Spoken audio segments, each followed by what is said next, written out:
What was once a cornfield now sits a sprawling campus known as Redemption Christian Church. In small town rural southern Indiana 23 years ago, an upstart church began with a handful of people, and God has grown it to an impactful church of more than 2,000 with campuses in 3 towns. How did this happen?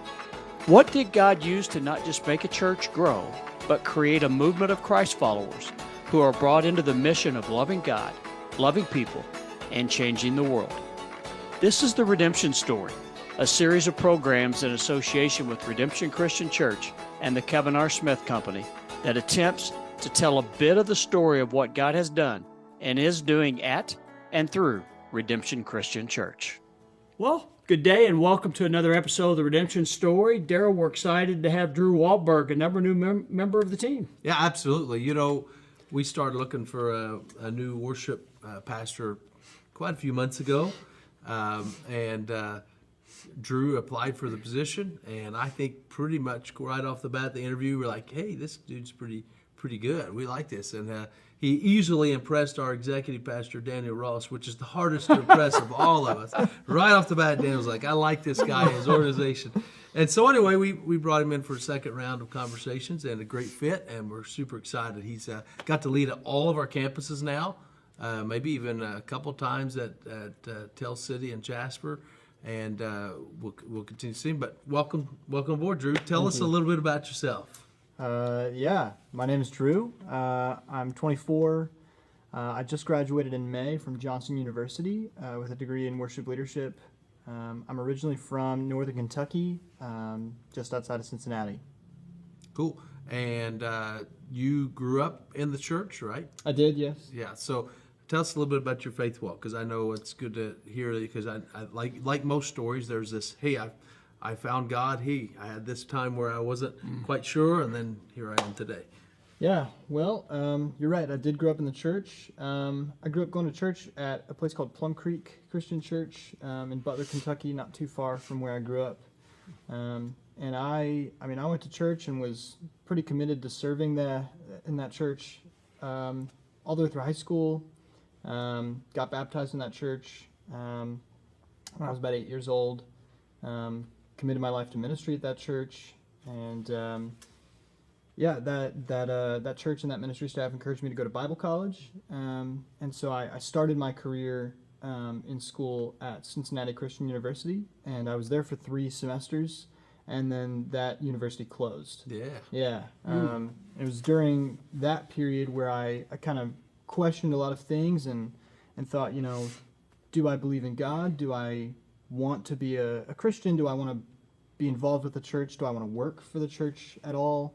And so spent about a year, it was actually during COVID, that I spent a lot of time just asking God a lot of really hard questions and just addressing a lot of questions to people in my life that I really trusted and looked up to, and ultimately came out of that year deciding, I do want to pursue vocational ministry, and I do want to be a Christian, and I do want to be involved with the church, and that's what led me to Johnson and ultimately here. Yeah, it's awesome. And one thing I could say is that Johnson is a great school. We've seen a lot of great ministers and pastors coming out of that. But the cool part about Drew is he was, with having the COVID and the gap kind of years there, he came out with just a couple years of experience in life, more than what a typical college graduate would sometimes. And so it's cool because you get this college youth excitement and understanding of what young people look for, and yet pretty mature for his age, I think, or pretty mature. And so we're glad to have him on board. Tell us what drew you to music and maybe music ministry in general. Yeah. Well, that's kind of an interesting story. My sister, one of my sisters, was in band in high school, and she's 7 years older than me, so I went to one of her concerts when I was in elementary school, and they had a guest trumpet player, and I was like, I want to play that. And so I got to middle school, and I started learning how to play the trumpet, and my youth pastor thought that meant that I could play anything. And so he hit me up and was like, hey, you're going to play piano in our youth band. And I was like, I don't know how to do that. And so I went through one rehearsal, and he was like, no, I take it back. You're going to play bass guitar. There you go. And so I borrowed a bass from a guy in the church and taught myself how to play it, and then started learning how to play drums from a friend, and then played drums in the youth band. And then my senior year of high school, we didn't have anybody to lead our team, and my worship pastor who worked with that team was like, "Hey, would you be interested in doing this?" And I had just, by complete accident, had just learned how to play guitar, like barely, and I could carry a tune. I had been in a musical, so I knew, I could sing well enough to sing with other people. So I was like, all right, well, I'll give it a shot. And so my whole senior year of high school, I led our youth band, and I'll be honest, I was not a great student in high school. Me neither. I really just wanted to play drums, so I would kind of neglect my schoolwork to play drums all the time. And towards the end of my senior year of high school, I didn't really know what I wanted to do. I considered enlisting in the military. I thought about going into the Marine band and marching, playing trumpet there. But my worship pastor said, "Hey, have you considered doing worship ministry?" And I had, but wasn't totally sure that it was for me. I thought, I'm probably not good enough at this. I've only been doing it for a couple months, but through some conversations with him, thought, maybe I'll give it a shot. And so that's how we got here. Yeah, that's awesome. Yeah. So, Drew, when you through the introduction process, talk a little bit about the onboarding, the transition, from your experiences in life, but at college to Redemption. What's that been like?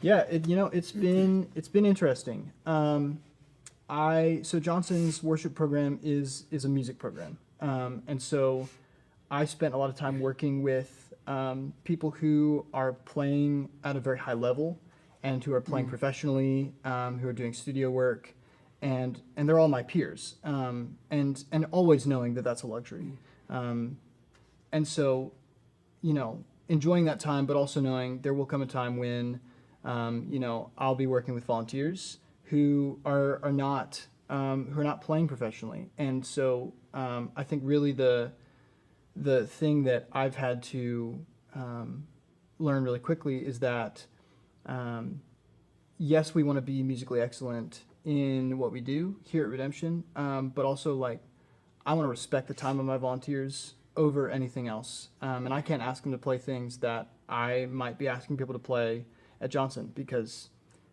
these people have full-time jobs, and I can't ask them to put in as much time as somebody who's going to school for music would. And so really quickly I've had to make that jump, but it's been a good thing to learn. Yeah. Excellent. When you think about worship music and how it's become almost a permanent component in the services, but in individuals' faith walk, as Daryl termed it, describe what you all have objectives with in that regard. At the end of a service, what's your deliverable? What are you hoping people leave the church with?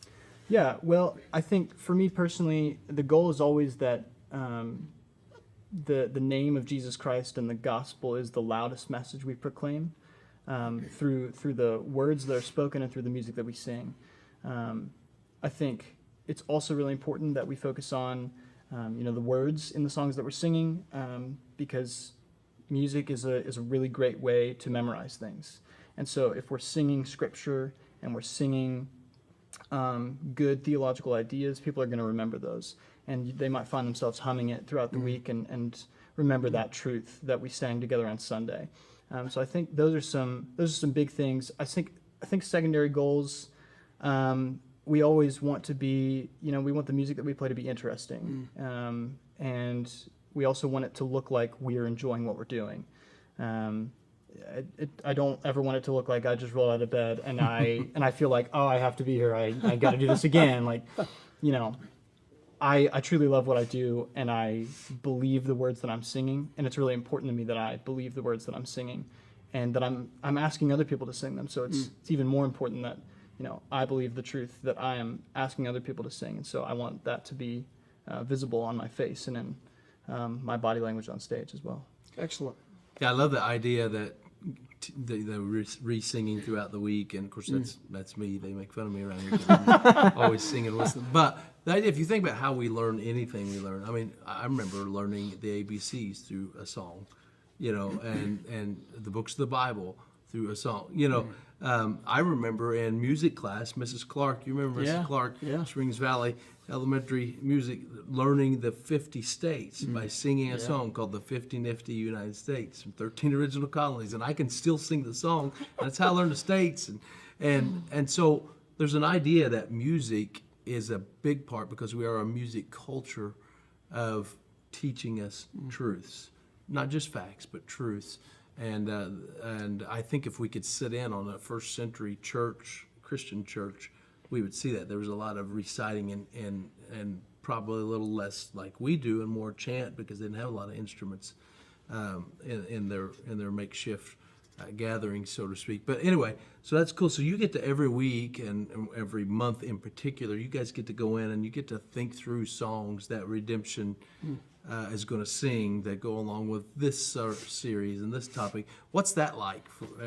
Because I don't think we just come show up on Sunday and sing with we don't think about it like you guys do. What's that like? Yeah. So when we pick songs, we do it as a team.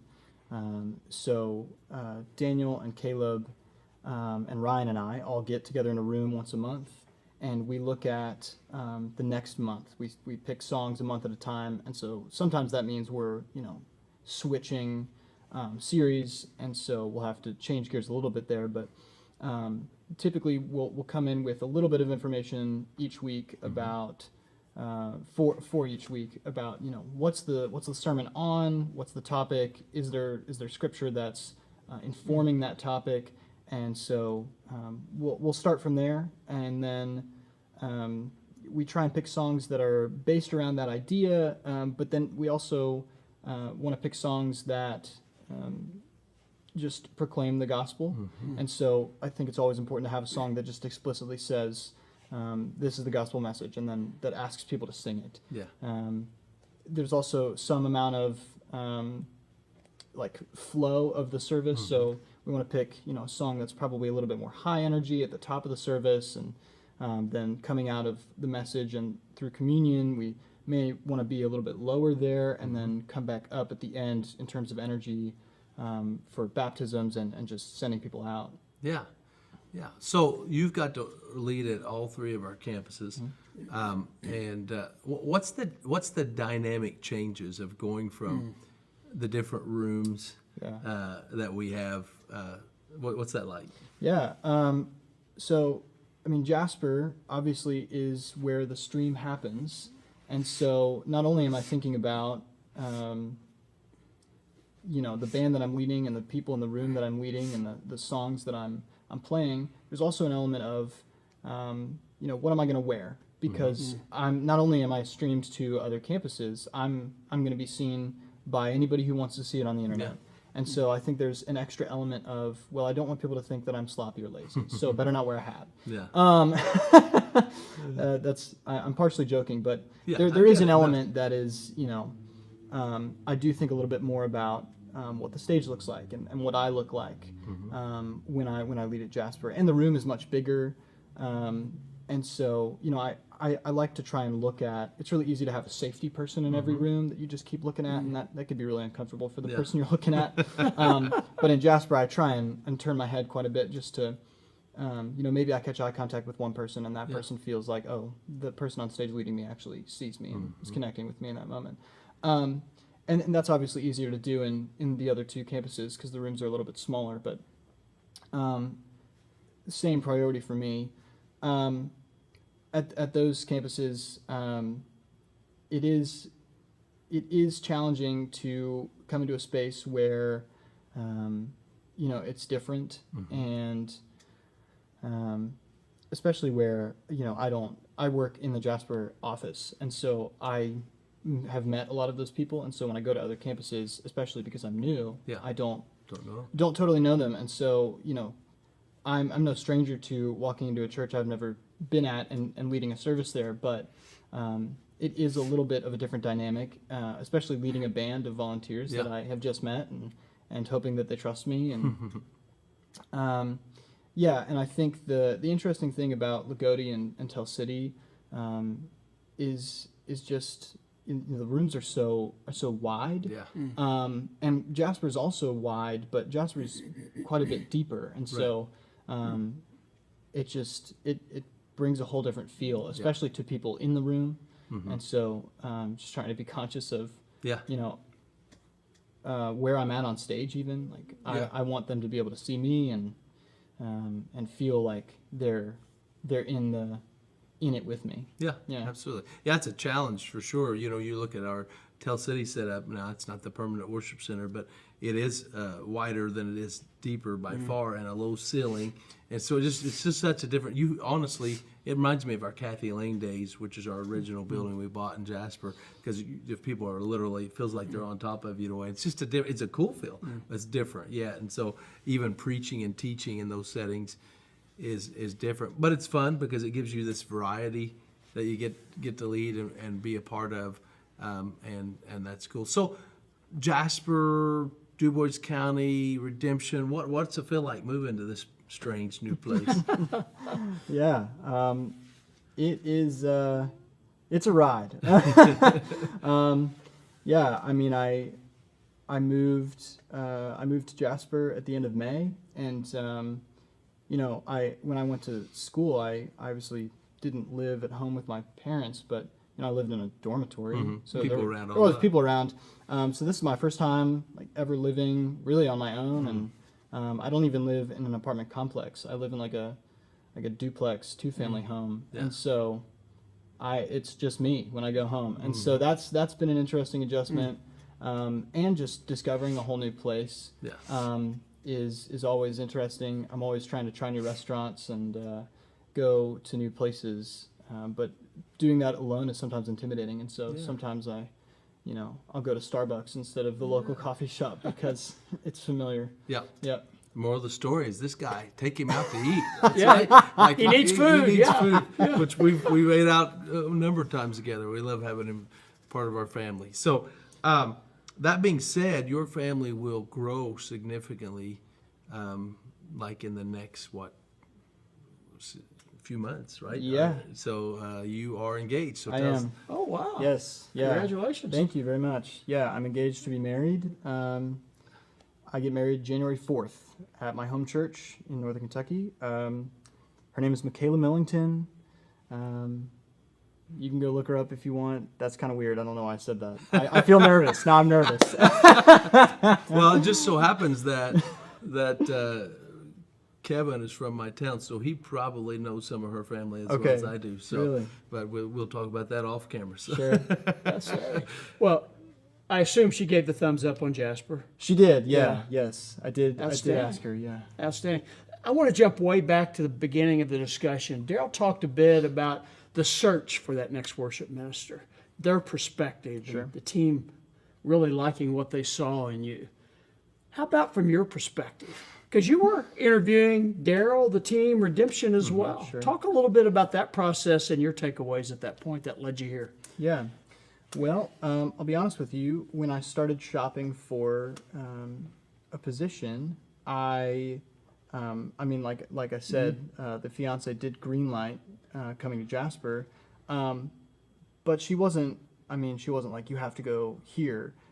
I just knew that it would be nice if we were both, within a couple hours of our families, and so I really started looking by location. And so when I found Redemption, I looked on the website, and I'm gonna be honest, I dug pretty deep, and I found a lot of things that Daniel had written about worship and what the church valued, and I really, really liked what he had to say. He talked a lot about, how we as a church should worship in a musical language that is familiar to the people we're leading, and I really connected with that. And so I applied, and when I came to interview, I've got a really good feeling about all the people I was meeting. I was nervous, but it just felt like, I felt very welcomed. It felt like everybody there was excited that I was there and was interested in hiring me, but really more interested in putting me on the right path. And so if that meant, coming to Redemption, that's great. But also that they were looking out for not just themselves, but also for me and my search. So yeah, it was really cool when I met everybody, because I came into the room and it was like, oh, this person was supposed to be here, but they're sick, and well, this person can't make it. But I think that was almost on purpose, because the conversations that we had during my interview were just outstanding, and got to meet the other campus worship leaders, and they asked some really good questions that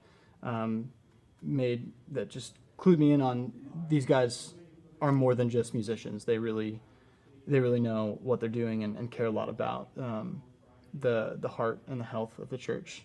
Outstanding. Well, we're tickled to death to have you, and I know Daryl and Daniel high praise in that regard. And Drew, what kind of message, maybe things we've not talked about for the congregation? What would you like to see from us that can further help you, the church, and the worship hit home? Oh man, I don't know. Well, Sing. I didn't say that. It was him. It's really easy to lead a room full of people that you don't know, but it can feel kind of lonely.